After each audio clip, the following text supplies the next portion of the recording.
Pode ir? Vamos. Boa noite a todos. Boa noite, nosso convidado. Conseguimos hoje. Tá me ouvindo, Patrick? Sim. Sim, que bom. Você me corrige, eu vou errar várias vezes. Vou falar Patrick, Josi, Ana. Em francês é Patrick. Patrick, francês. É um prazer estar aqui mais uma vez. Era para ter sido a semana passada, tivemos problemas técnicos, mas tudo acontece quando tem que acontecer e do jeito que tem que acontecer.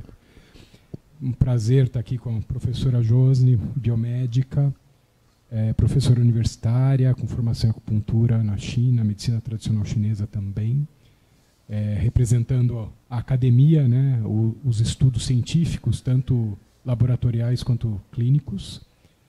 A Ana Tereza, historiadora, professora de história, nunca lembro se é de história ou geografia. Mestre de Reiki, fundadora da Casa do Reiki aqui em São José dos Campos, representando os terapeutas. Eu, Eduardo Guarilha, médico, psiquiatra, com formação em acupuntura, Reiki também, com a Ana, representando os médicos. E temos a honra hoje de ter o Patrick conosco, médico, formado na França, também com mestrado, doutorado, pós-doc, várias coisas. Livre docência, né, o equivalência à livre docência, médico chinês também, com vastíssimo conhecimento em várias áreas do conhecimento humano, cavalaria medieval, alquimia medieval, sonhos, Cabalá também, né? Escreveu vários livros, sim, publicados em grande parte aqui no Brasil pela editora Polar. Está aqui conosco hoje para falar da vertente dos estudos dele, né? Ele também tem formação em antropologia, né? Estudou antropologia e interface com a medicina, para falar sobre transdisciplinaridade, palavrinha difícil, né? Vamos ver quantas vezes a gente erra essa palavra hoje. E como proposta de atuação nas PICs. É difícil apresentar o professor Patrick, não só pela pronúncia do nome, quanto pela pronúncia da palavra do assunto de hoje, mas pelo vastíssimo currículo. Você quer falar um pouquinho de você para a gente? Para o pessoal... Não, vamos. Para falar, só vai se fazer se preciso, senão pouco importa. Bom, queria agradecer a todos e começar, então, o que é a transdisciplinaridade? O que vem a ser esse termo? O que significa? O que ele representa? Bom, a transdisciplinaridade, para falar nas aparências, mas vamos ver depois que não tanto, mas nas aparências não tem nada a ver com os PICs. Porque se você entende já as palavras, transdisciplinaridade tem a ver com disciplinas, e disciplinas tem a ver com a ciência, a academia.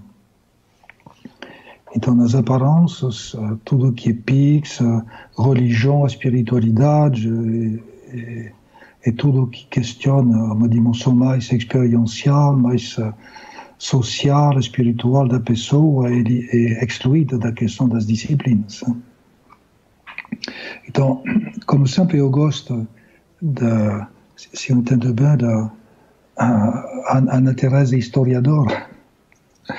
É sempre interessante de ver um pouco a questão da história para entender as coisas. A questão das disciplinas vem da criação da ciência no sentido acadêmico, e isso é associado a um processo que aparece mais ou menos no meio do século XIX, associado com Auguste Comte, que é muito implicado na bandeira do Brasil. Mas isso é a finalização de uma grande história. E você não pode entender a questão das PICs e a questão das disciplinas depois do que vai aparecer como transdisciplinaridade se você não entende esse fundo histórico por que somos aqui agora falando disso? E por que tem uma pergunta sobre essa ligação entre Pix, por exemplo, e o domínio da ciência? De facto, tive o que se chama uma ruptura epistemológica consequente, que é conhecida, né? Estou falando de tem nada de segredo. No século XIII, tive uma briga entre a escola de Oxford, a Universidade de Oxford e a Universidade de Paris, que se chama a briga entre tomistas e averroístas. E o que acontece nesse momento é que os tomistas de Oxford vão dinamizar o que se chama de realismo no plano da religião, porque essas universidades, na Idade Média, estavam, ao mesmo tempo, teológicas, estavam religiosas, mais que nós podemos chamar agora de espiritualidade, de ciência. Estava, em primeiro lugar, filosofia e religião. E tive uma briga em ligação com a interpretação de um texto de Averroes, que faz um comentário. Averroes é desse momento da Idade Média, e ele faz um comentário sobre o Tratado da Alma de Aristóteles. Então, é uma briga em ligação com a questão da alma, em realidade. E a visão da alma. O tomismo fala que, bom, tudo bem, a dimensão religiosa, eu estou um pouco na caricatura falando disso. Mas só para permitir entender um pouco melhor. Os tomistas falam que tudo bem, a religião, o mundo espiritual, que ele não contesta, é claro, mas que, ao mesmo tempo, com essa questão da religiosa, tem muitas ambiguidades. Em particular, tem muitas coisas associadas com a ilusão, a fantasia. Então, tem uma certa suspeição e ligação ao que é mantido no plano da visão averroísta da Universidade de Paris, que é a questão da revelação. Então, essa briga, elle é associada com o que se chama o realismo e o antirrealismo, que significa que tem uma escola que vai negar, entre aspas, a questão do sujeito, da imaginação, acreditando que isso falta de realismo, de realidade, né? E que é a porta aberta para todas as fantasias. E de um outro tem a questão do averroísmo, que mantém a tradição, falando que a construção do ser humano ele é de uma alta complexidade e que se tem uma parte da alma que é mais existencial, tem uma dimensão que é mais espiritual. E que acessar nesse plano espiritual é um processo interior associado com uma dimensão da revelação e da graça. Então, essa briga é mais ou menos associada com essas questões. E, de facto, é a escola de Oxford que vai vencer, entre aspas, e que vai tomar mais e mais poder. Então, tem uma fratura epistemológica. Vamos voltar sobre essas questões, com certeza, mais tarde. E com essa fratura epistemológica, pouco a pouco, a questão da alma, do sujeito, da subjetividade, vai desaparecer do campo do conhecimento, entre aspas. E chegamos assim, no século XVI, XVII, por exemplo, se falou do livro com a alquimia do Idade Média, do Renascimento. Em realidade, a alquimia do Renascimento é um dos mais recentes testemunhos dessa visão mais, que eu poderia chamar de holista, que é essa das ciências tradicionais, né?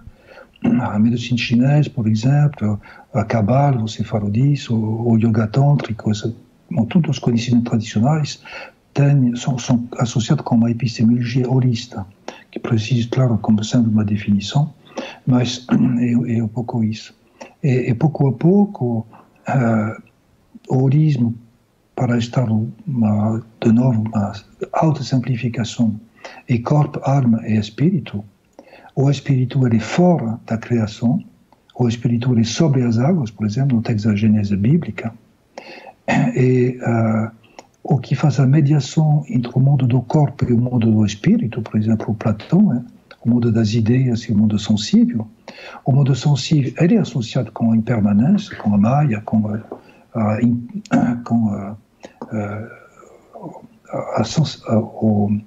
os órgãos dos sentidos são suspeitos de desvios, de projeção, de falta de entendimento. Então, o que é real é o mundo das ideias, no sentido de Platão, que é o mundo espiritual. E para fazer a mediação entre esse mundo das ideias e o mundo sensível, tem a questão da alma e a complexidade da alma. Por exemplo, na tradição da Kabbalah, do judaísmo, tem a imago masculina e feminina, mas, por exemplo, Aristóteles fala também do animus e anima, na Kabbalah tem 5 almas, na medicina chinesa 5 também, o Hun, o Pro, o Shen, etc. Então, em realidade, essa briga vai pouco a pouco fazer desaparecer a questão da mediação da alma. E com isso, todo o mundo da alma vai se cortar. E o mundo da alma tem muitas consequências depois, sobre a questão do sujeito, que é sobre um certo plano negado, e sobre a questão da cognição. Né?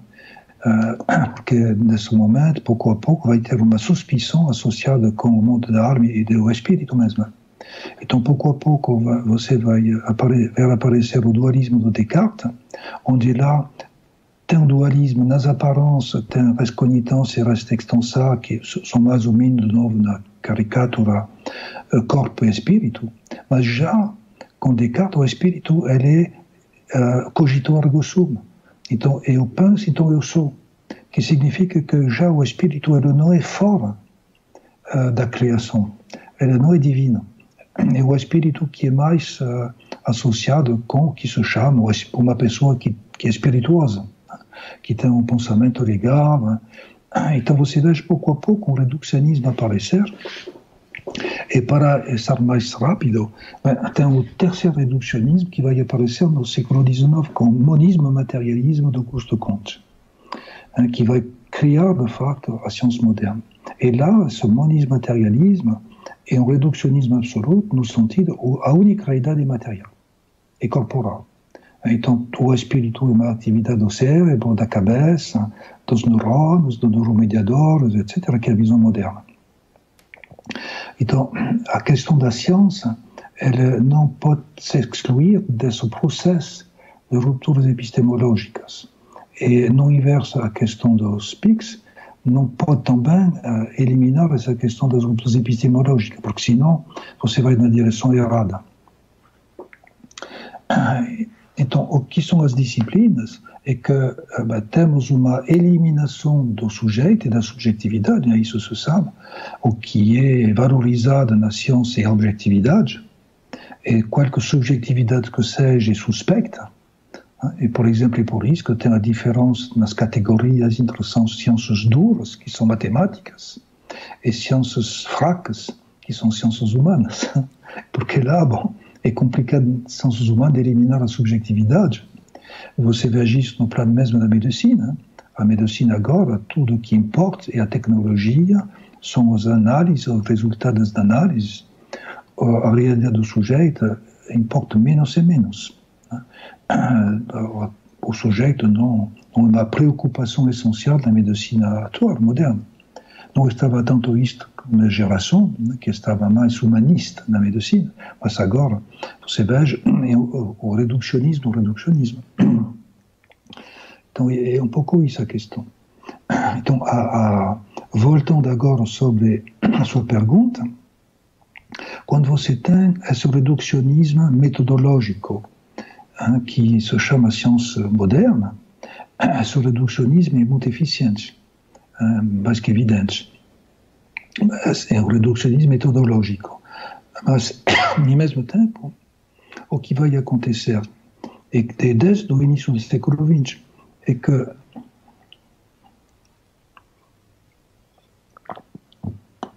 tudo aqui é colocado, porque tudo na ciência é uma questão de problematização. Talvez isso precisa estar explicitado a um momento ou outro, mas é uma questão de problematização. Então, na problematização de uma disciplina, tudo que mais ou menos associado no centro dessa disciplina, o reducionismo científico associado com essa disciplina é muito eficiente. Mas o problema vai se colocar nas fronteiras das disciplinas e nas comunicações entre as disciplinas. E a maior parte do tempo, no reducionismo acadêmico, isso não importa muito, porque a disciplina em si resolve a questão a questão associada com a pesquisa, a busca do conhecimento, mas, em realidade, pouco a pouco, no século XX, se percebe que esse reducionismo metodológico não é suficiente para para oferecer respostas com modos societais que são mais e mais complexos, porque temos com a comunicação agora uma interligação entre culturas diferentes, então modos de pensamento diferentes e tudo isso. E tem problemas que são que vão implicar a convocação de um certo número de disciplinas. Por exemplo, eu trabalhava muito na questão da educação terapêutica no plano da medicina. Bom, a educação terapêutica ela é associada com diferentes disciplinas medicais. Não é tão simples de criar um diálogo entre um cardiologista, um diabetologue, um psiquiatra, não sei. Né? Fora disso, não é tão simples de criar um diálogo entre profissionais de saúde, que implica, não estou falando de PICS, né? Mas que vai implicar um fisioterapeuta, um nutricionista, enfermeira, etc., etc. Professor de esporte. E, além disso, a saúde ela é muito além de tudo isso, porque ela é associada também com a poluição do ar, das águas, com a construção, a urbanização, etc., etc. Então, em realidade, o meio ambiente, então, tem muitas interligações que vão se colocar nessa pergunta sobre a saúde. É claro que uma disciplina é totalmente insuficiente para resolver isso. Então, só um exemplo, mas tem muitas problemáticas que agora vão implicar um diálogo entre as disciplinas. Então, toda a questão é como esse diálogo pode aparecer, que não é tão simples. Porque quando você adiciona um cachorro e um gato, em geral, é mais conflito que interligação. É um pouco o que acontece. Cada em realidade, vai manter, ele é formatado assim, cada disciplina é pessoa, né? É formatada assim, então cada tem um saber, um saber-ser, possivelmente, associado com essa disciplina. Mas abrir o diálogo com outras disciplinas não é tão evidente, porque não tem os conhecimentos que tem a outra disciplina, o pensamento dessa outra disciplina, etc. Então a percepção e o pensamento são diferenciados, então já criar um link multidisciplinar não é tão simples. Mas acontece mais ou menos. Se tem equipes formadas no plano da multidisciplinaridade, em geral, com um certo tempo, esse link vai aparecer. Por exemplo, tem equipes nos hospitais que são multidisciplinares e que funcionam muito bem. Né? Demora um pouco, mas depois funciona bem. Aí é mais complicado quando se trata da interdisciplinaridade. Não quero entrar nessas categorias de um jeito mais sutil, porque estou trabalhando essas questões há 30, 40 anos. Não seria muitos detalhes, por enquanto, é mais uma visão superficial das coisas. Mas a interdisciplinaridade ela vai oferecer uma coisa diferente. Porque se você percebe bem que o link entre as disciplinas, do plano da pluridisciplinaridade, não é tão simples, é que, em realidade, o problema não é o link entre as disciplinas, no sentido do conhecimento. O problema é associado com as pessoas. Então, de facto, na interdisciplinaridade e depois na transdisciplinaridade, o que vai aparecer, o que é inter ou transdisciplinar, não tem nada a ver com as disciplinas. tem a ver com a pessoa, com o sujeito. A questão multidisciplinar tem a ver com as disciplinas. Você pode ficar disciplinar na multidisciplinaridade.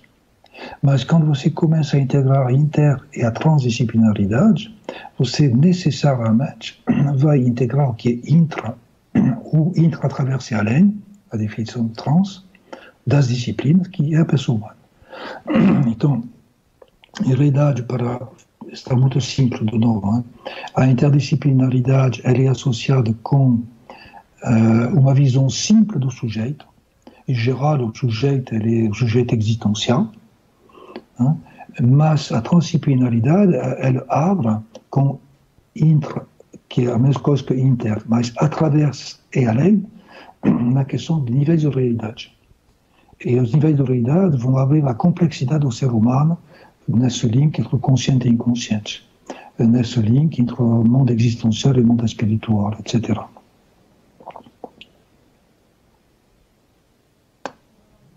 Uau! Bom, eu ia perguntar, né, mas qual a diferença, né? Que são termos que foram evoluindo, né? Acho que ali o termo multidisciplinar começa a aparecer na década de 80, com mais força em 90, e formaram-se grandes equipes multidisciplinares, depois vem o interdisciplinar, e agora o transdisciplinar, que, confesso, é um termo recente que eu descobri esse ano. É curiosa essa história. Eu estava às voltas com a história do Instituto Horus, né, buscando um termo, e aí me veio o termo transdisciplinar. Apareceu em algum momento, eu digitei lá transdisciplinar, aparece um artigo, e eu já acompanhava o trabalho do Patrick por conta da editora Polar, né, já tinha visto os livros, me interessava muito os escritos.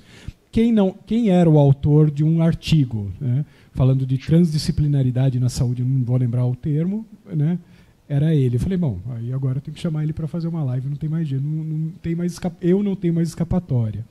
Mas é engraçado, porque eu, como psiquiatra, e traz muito isso, né, tive a oportunidade de trabalhar em CAPS, né, o Centro de Atenção Psicossocial, ou no NASF, que é o Núcleo de Apoio à Equipe de Saúde da Família, onde a ideia era trazer essa visão mais ampla, a tal da visão ampliada.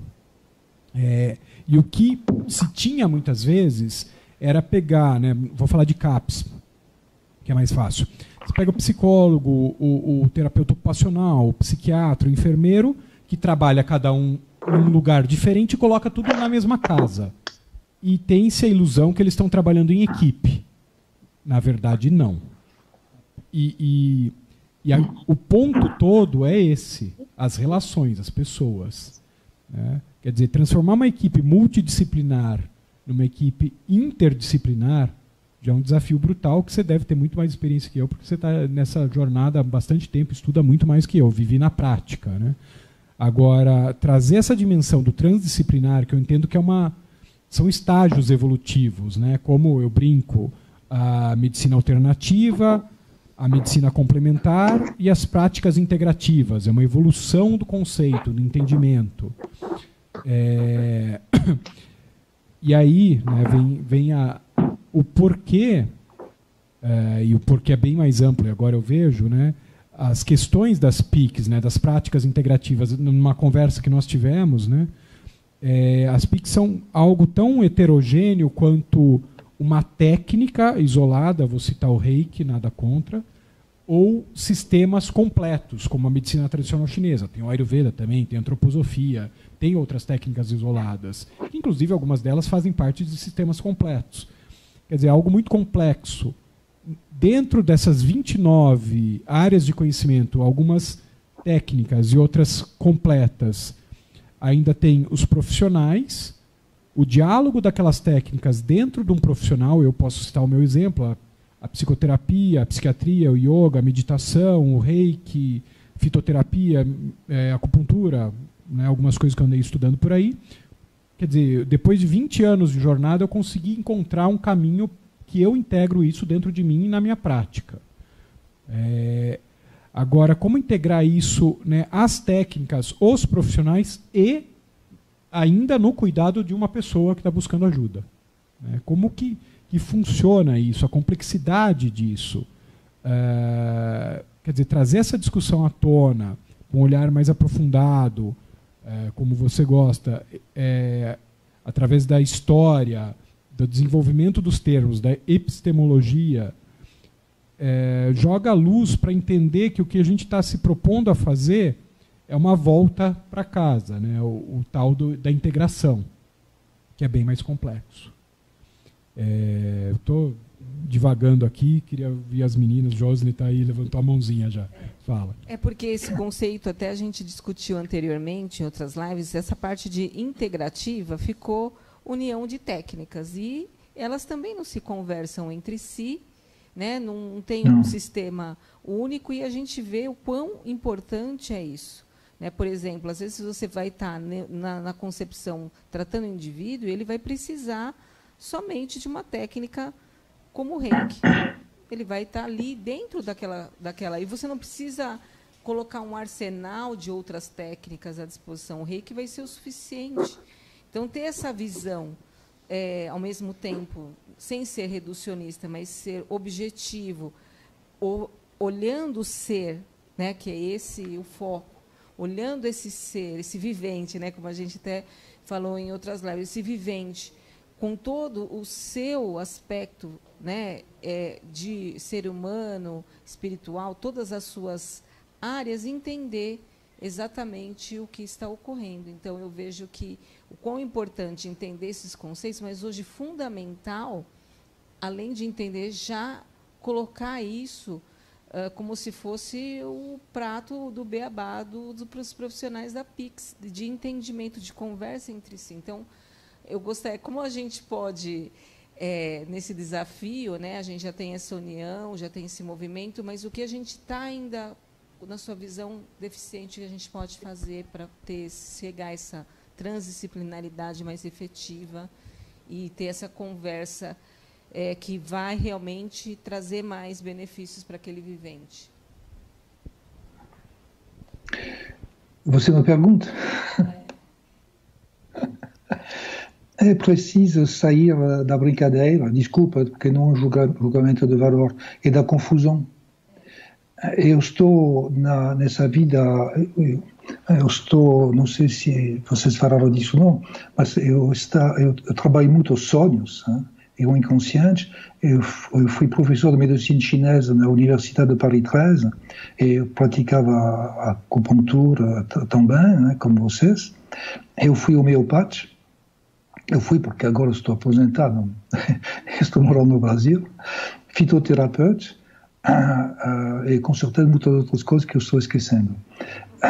Então, eu entendo isso. Então, ao início da minha vida profissional, o que eu estava fazendo se chamava medicinas alternativas. Alternativa foi um pouco pejorativa, então depois foi usada para medicinas complementares. Mas complementar também é um pouco pejorativo. Agora, por exemplo, o que se vende bem é integrativo. Mas, de facto, as pessoas não estão fazendo nada de integrativo. Elas são só numa visão disciplinar. Então, cada um é representando sua disciplina. Bom, tudo bem, não tem nada contra isso, mas não tem nada de integrativo. Eu participo do congresso, eu participei já ao primeiro congresso mundial da transdisciplinaridade, que foi em Rábida, no Portugal, em 94. Então, você vê que não é uma história recente. Depois, o segundo congresso, que foi aqui no Brasil, em Vitória, e agora o terceiro congresso mundial é no México, que eu participei lá ao fim do ano passado. Então, estou interligado com o CITRANS aqui, que é Centro de Educação Transdisciplinar, que é brasileiro, o CIRET, que é um Centro Internacional de Estudo e de Pesquisa Transdisciplinar, que é em Paris, que são centros internacionais, etc. Então, uma coisa que eu conheço bem. Quando você participa de um congresso transdisciplinar, 10% das intervenções são transdisciplinares, o resto não. São pessoas de boa intenção. Não falo disso, a apresentação do congresso é muito legal, é muito rica, é muito interessante, mas não é transdisciplinar, porque as pessoas não entendem o que é transdisciplinaridade. É a mesma coisa para medicinas integrativas. é um processo comercial que se vende bem. Sou participante de medicina integrativa e o novo conceito. Daqui a pouco vai ter uma outra palavra, mas em realidade nada muda. Porque para mudar você precisa entender o que são os fundamentos básicos do conhecimento. Tanto falamos de medicinas ou de qualquer coisa que seja, é uma questão de conhecimento. A primeira pergunta associada com o conhecimento, que é o fundamento da epistemologia, é como eu estou percebendo o mundo e como eu estou pensando o que eu estou percebendo. Porque, em realidade, eu posso perceber coisas diferentes. Né? Por exemplo, vocês vejam meu rosto lá na tela. Agora, por exemplo, eu vejo com o meu próprio computador, eu vejo 2 rostos meus. Porque tem um que é da tela que você tem e o outro que é do computador mesmo. Então, eu não estou percebendo a mesma realidade que vocês. Já na percepção. E depois, o pensamento, é claro que eu posso pensar de um jeito ou de um outro, porque é uma questão de seleção de indicadores. Então, é uma questão de organização do pensamento. E isso se chama epistemologia.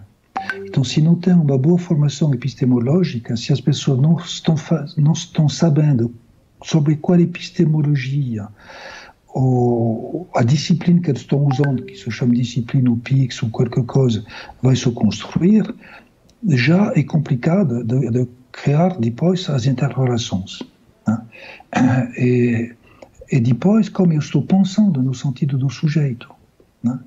Se se trata de transdisciplinaridade, temos relações interpessoais, temos relações intrapessoais, transpessoais, etc. Então, é uma questão de problematização. Porque, por exemplo, é complicado de integrar ciência e religiões, ou ciência e tradições, ou medicina alternativa associada com ciência e religiões, tradições, com a ciência moderna, porque não são as mesmas epistemologias. Então, é impossível criar um link eficiente. O único jeito de criar um link eficiente, se ele existe a transdisciplinaridade, mas você precisa usar um metamodelo que integra os diferentes modelos. Se você não funciona assim, você se perde. Então, são palavras, são identificações, mas não tem nenhuma eficiência. Eu tive essa experiência com a minha própria vida. Então, eu sei do que eu estou falando. Por exemplo, como eu falei um pouco lá do meu próprio processo de vida, eu estava... Tem muito a ver com o imprevisto da vida. Estou chegando à medicina tradicional chinesa porque encontro no jantar um médico chinês. Eu cheguei na acupuntura, então por isso, na cabala e na alquimia porque eu tive sonhos, falando disso, não sabia o que estava, etc. Bom, mas como eu tento de entender o que eu estou falando e fazendo, é um pouco como Eduardo falou lá agora mesmo. Né? Bom, você tem diferentes chapéus, né? Coloca o chapéu medicina científica, depois eu mudo esse chapéu para agora estou homeopata, depois eu mudo o chapéu, agora eu estou acupunturista. Mas, então, tudo bem, mas como isso funciona comigo? Já, com a minha própria experiência de vida. Então eu tentei de interligar tudo isso, de entender um pouco melhor. E pouco a pouco, fim dos anos 80, eu consegui fazer uma modelização sobre as ciências tradicionais. Então, eu tive a possibilidade, sem problema, de fazer a separação e a relação entre o modelo da Kabbalah, o modelo do Yoga Tântrico, o modelo da medicina chinesa, do seu sentido da criação, etc.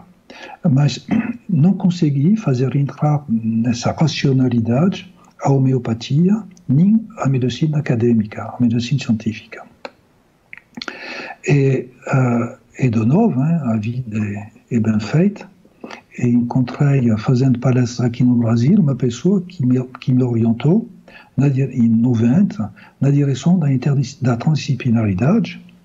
E quando eu comecei a ver um pouco o que estava a transdisciplinaridade, Falei, agora, fantástico. Agora eu entendo. Agora eu tenho a chave. Porque a transdisciplinaridade, ele fala em níveis de realidade. E a tradição também, diferentes mundos. Então lá tem um link possível. Então eu continuei essa pesquisa e depois até um doutorado de ciências humanas, estava já com um doutorado de medicina, e nesse doutorado de ciências humanas, de novo, fui um pouco o meu próprio orientador, que me perguntou para integrar as medicinas alternativas, ou complementares, se chamava assim nesse momento, e meus próprios sonhos. Então eu fiz um link entre a dimensão acadêmica, científica, transpessoal e transcultural. E transdisciplinar, então, nesse doutorado. Mas lá eu tive a possibilidade de encontrar esse modelo. Porque cada vez, se você não entende a questão da epistemologia e de como tudo isso funciona, você não pode criar as pontes coerentes. Então, toda a questão é, ao mesmo tempo, para não cair no sincretismo e na confusão, é importante que cada disciplina, ou cada técnica, ou cada prática seja em si ela mesma, sem reducionismo, sem ambiguidade, e, ao mesmo tempo, criar as pontes para permitir a comunicação. E essas pontes são associadas com epistemologias, metodologias e tudo isso. Nesse momento, as coisas são mais claras. Por exemplo, na medicina, na homeopatia, a homeopatia, se você veja a construção do pensamento de Hahnemann, ele é uma aplicação direta do Descartes. O res cognitans e o res extensão, o Descartes ele tem uma visão na qual a matéria é suspecta, ela é associada com a queda. Então você veja porquê Hahnemann faz diluições. Diminuir o poder da materialidade. E a questão da dinamismo tem a ver com o espírito. A dinamizar o espírito, o res cognitans, e enfraquecer a materialidade. É uma aplicação direta do pensamento de Descartes. E cogito ergo sum é a privilegiar o sujeito, a pessoa, a homeopatia, medicina da singularidade. Cogito ergo sum. E tudo é assim. Na medicina chinesa é totalmente holista, por exemplo. Então não tem um link tão claro entre holismo e dualismo. Como não tem um link tão claro entre holismo, dualismo, acupuntura, homeopatia e ciência moderna. Porque são epistemologias diferentes. Mas se você tem um metamodelo, metacognitivo, nesse momento você vai ver sobre qual faixa cada modelo se encaixa e como essa articulação pode ser possível. E isso vai abrir uma problematização associada com as diferentes técnicas de saúde, de cuidado. Porque nunca eu vou cuidar um câncer com, não sei, homeopatia, por exemplo. Porque, bom, não significa que talvez não poderia acontecer, mas a probabilidade que isso aconteça é muito fraca. Né? Os milagres em Lourdes tem pouco, não sei quanto tem milagres em Lourdes, com a oração reconhecidas para a igreja. Não sei, tem 30 ou 50, não me lembro bem, mas tem muito pouco. Não significa que isso nunca aconteça. Mas se você espera o milagre para tratar uma doença mortal, é complicado, é melhor usar a ciência.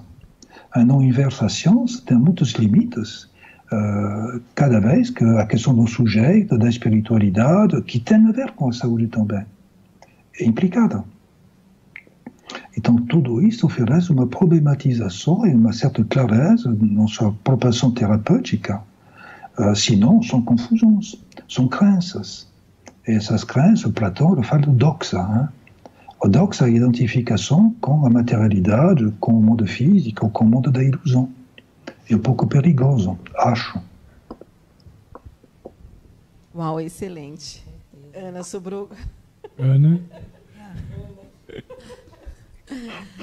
Então, a minha cabeça aqui esteve viajando por muitos caminhos, porque eu venho do estudo. Então, eu venho do estudo do homem, do desenvolvimento, do seu conhecimento, da sua busca de identidade e todas as questões que o homem criou, né, no nosso planeta.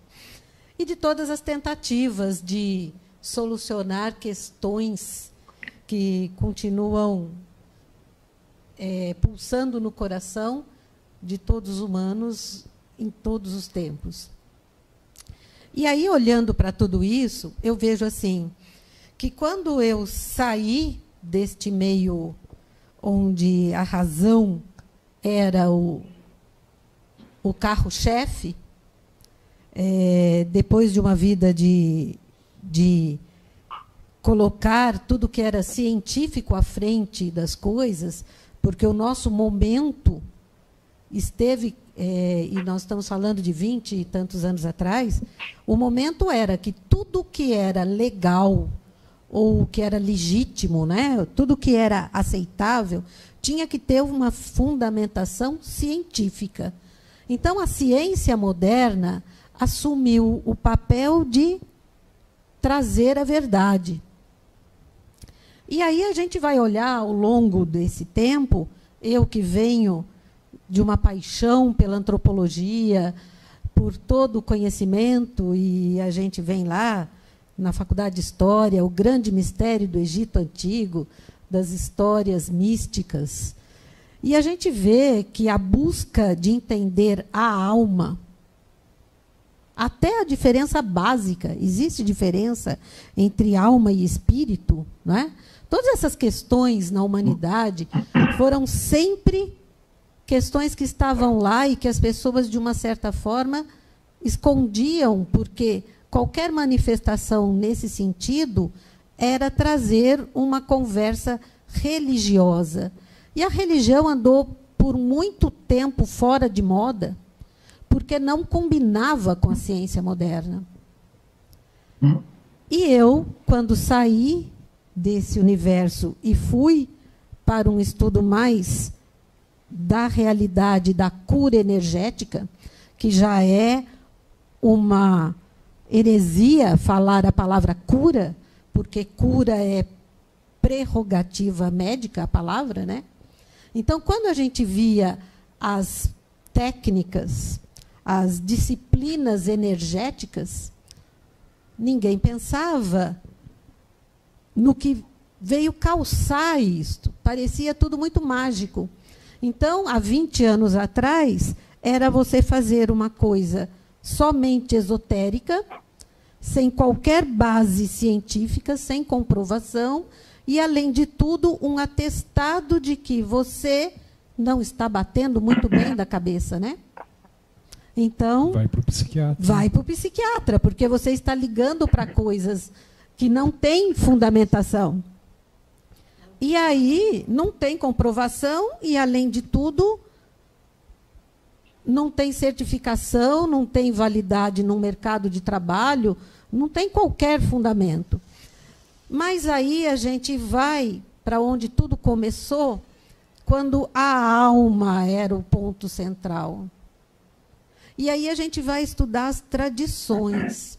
E todas essas técnicas chamadas alternativas, depois complementares e agora integrativas, elas são, todas elas, aspectos, pequenas disciplinas de tradições milenares. Desde que o homem é homem, ele busca significados. E ele busca se conhecer.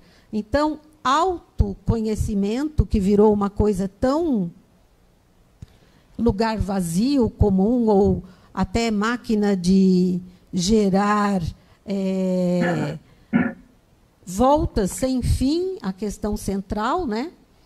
Então, autoconhecimento, esoterismo, misticismo, as técnicas energéticas eram vistas sendo praticadas por alguém que as pessoas tinham como ideia pessoas que eram adeptas a espíritos, a misticismos, a coisas infundadas. Então, tudo isso passeou na minha cabeça ouvindo tudo que nós estávamos conversando aqui. E aí, em história, a gente tem um conhecimento interessante, muito simples. Quando uma sociedade começa a apresentar uma mudança de comportamento, essa mudança já existiu na mente. Isso já começou a ser uma mudança na mente bem mais antiga. Então, quando o PIX começa a ser praticada, as técnicas alternativas, complementares, integrando o sistema público de saúde, eu vejo como a sociedade, não só os mestres das disciplinas de ciência moderna, como os praticantes de filosofias, de tradições antigas, eu vejo tudo isso um grande chamado para um diálogo, porque já começou a existir isso na mente. Então, conhecendo os processos ou não, PIX, hoje, sendo levada ao meio público, ela não vem para ampliar um diálogo de onde está a alma e de onde está o anseio que nós temos de nos conhecer e o resgate da promoção da saúde em todos os níveis? Qual é a sua visão disso? Por favor. Você abre muito a reflexão.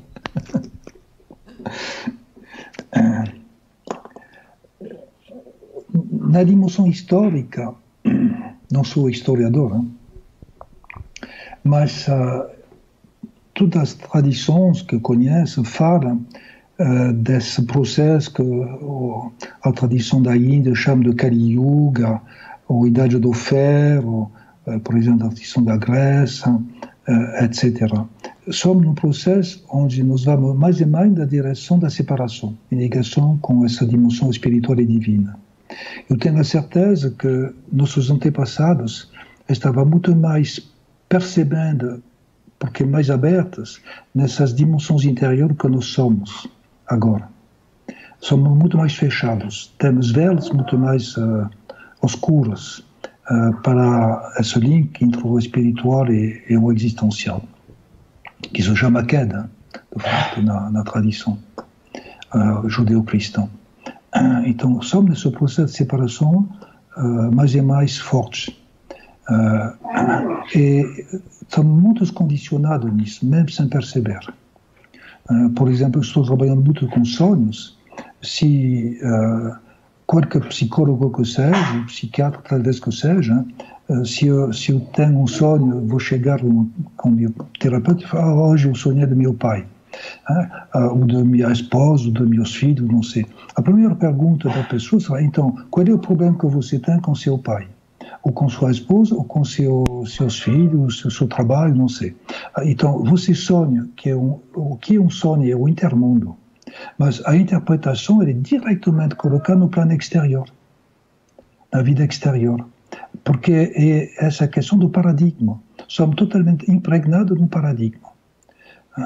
Então, esse paradigma da ciência é muito pregnante, muito forte, muito dominante. E ir em contracorrente disso não é tão simples. E, ao mesmo tempo, ir em contracorrente é um processo que, de facto, seria interessante no plano das medicinas integrativas, mas que não é. É um processo integrativo, não de exclusão. Então, o paradoxo e a complexidade da situação é como integrar a ciência com uma dimensão talvez mais espiritual, mais religiosa. Porque, em geral, o modo é oposição. Se eu sou científico, não pode ser religioso, ou a busca espiritual não tem sentido, e vice-versa. Então, como integrar tudo isso? Então, eu concordo, isso é possível. Toda a questão é que falta, muitas vezes, de metodologias, porque a boa intenção não é suficiente. Se você não tem as chaves para entrar nessas dimensões interiores, não é evidente. Somos totalmente, de facto, de novo, identificados com os paradigmas exotéricos, exteriores, na situação da nossa construção social e individual. Mesmo quando se fala religioso. Então, a questão é ter uma experiência dessa jornada que vai atravessar a transdisciplinaridade e através e além. Através é a jornada interior. E além é o divino, o espírito. Mas para atingir o além, você precisa atravessar. E você precisa atravessar as resistências de cada mundo e integrar essas resistências. Então, o mundo da ciência, que é o mundo da materialidade, é dos planos. Tem uma resistência do objeto, que a ciência vai tentar de aprofundar, de entender. Mas tem uma resistência do sujeito também. Nós não sabemos quem nós somos.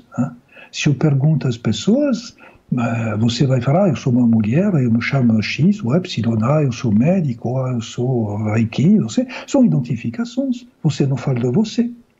Então, quem eu sou? Isso aqui é um mistério, é uma revelação interior. Para isso, você precisa de uma jornada interior, um caminho interior. E tudo isso não é tão simples.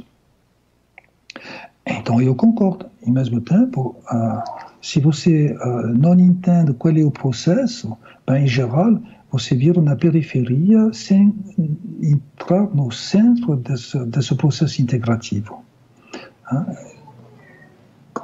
Não sei se eu estou me explicitando bem, mas talvez mereça outras perguntas ou outros compartilhamentos. Mas a boa intenção não é suficiente. Precisa de uma transformação interior.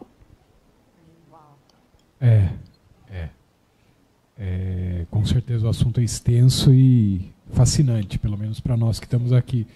Não sei se o pessoal aí que está acompanhando viu os olhares aqui, os brilhos, os diálogos internos enquanto íamos ouvindo, né? Mas a profundidade, o mergulho interno que cada um fez aqui e as digressões, né? As divagações. Infelizmente a gente tem o horário aqui, já estamos chegando no horário, mas com certeza o tema é vastíssimo e complexo. Estamos falando da temática humana, né, que é super complexa e super vasta, e aí correntes e filosofias e conhecimentos e saberes milenares para explicar isso, mais recentes, mais antigos, sistemas completos. E estamos falando de tudo isso, né? E a gente, de alguma forma, está tentando resgatar isso, integrar o ser humano em si mesmo. Através de ferramentas externas, no caso as PICs, mas que com certeza tem que tocar no interno e integrar essas dimensões, né? Para falar aí do sistema grego, que é mais simples, corpo, alma e espírito.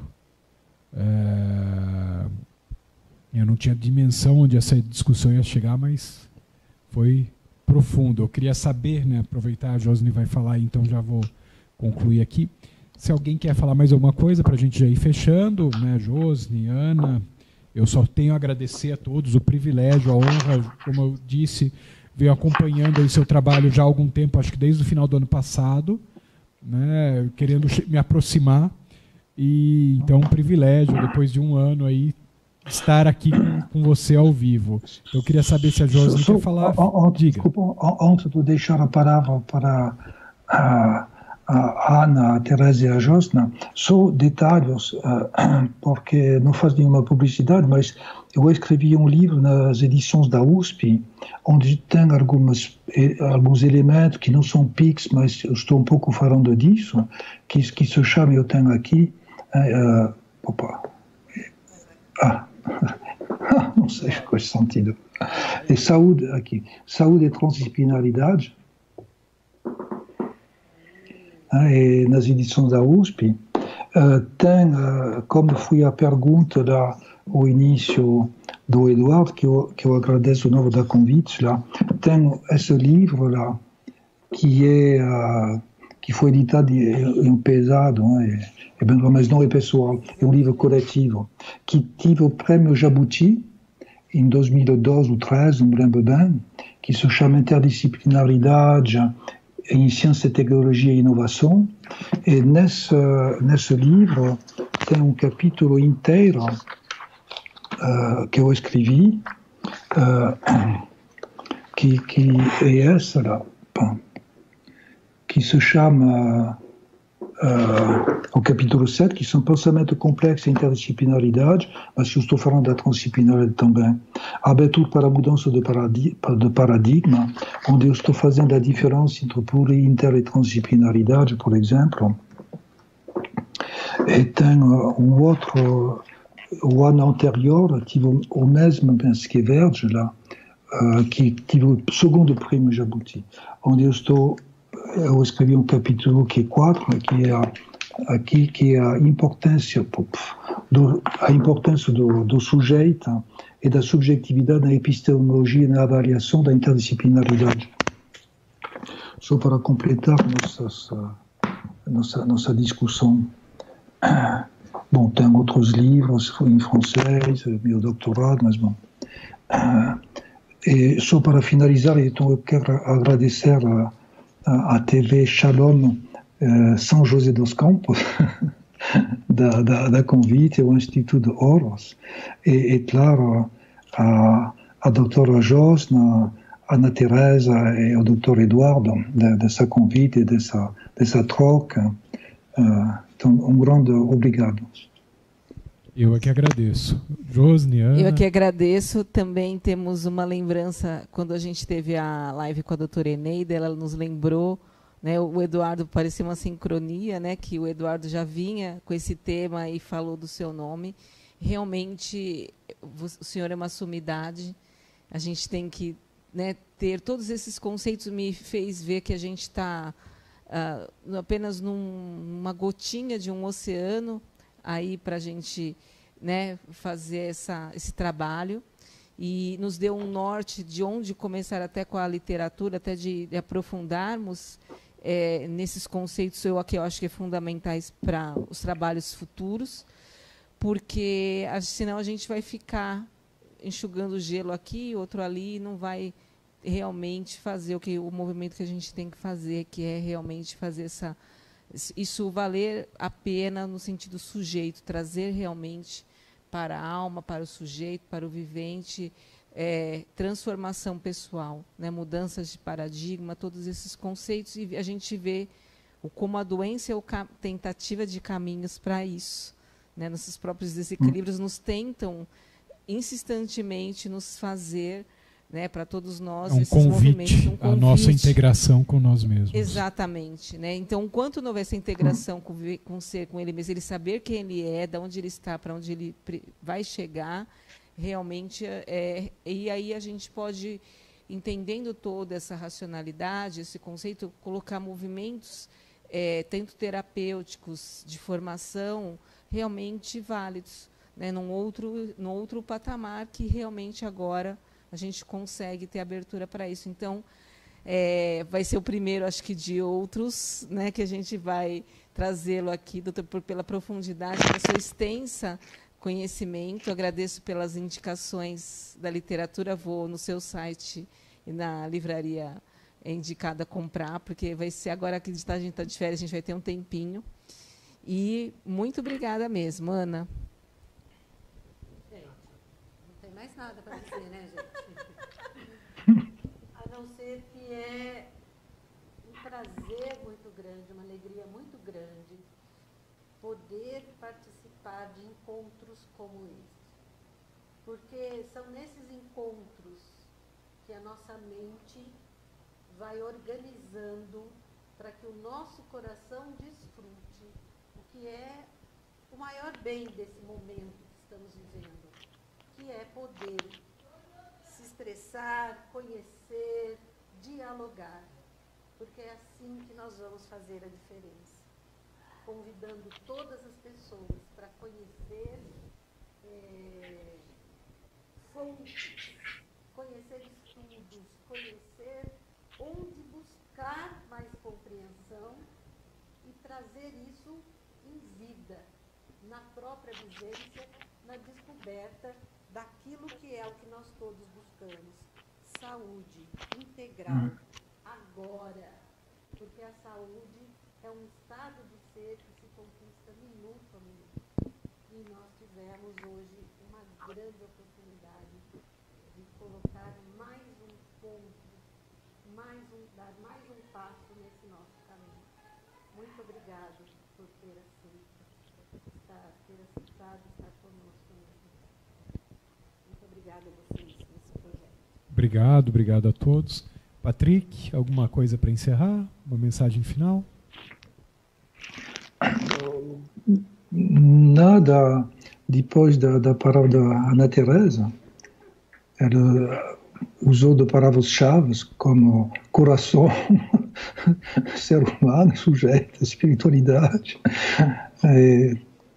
Não, é claro que as mudanças, como a doutora Josa falou também, as mudanças, o entendimento desses diferentes níveis de realidade, diferentes tipos de epistemologias, é associado com uma jornada interior.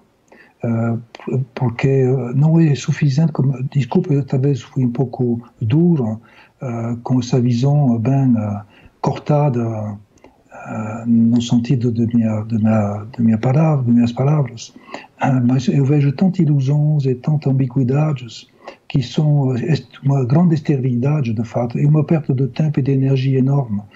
Então, eu acho importante já desde o início de colocar um pouco as limites e tentar de reorientar para o que eu acho uma direção um pouco mais eficiente e certa. Então, eu estou talvez quebrando algumas representações, faço desculpas, mas bom, é uma questão de integridade.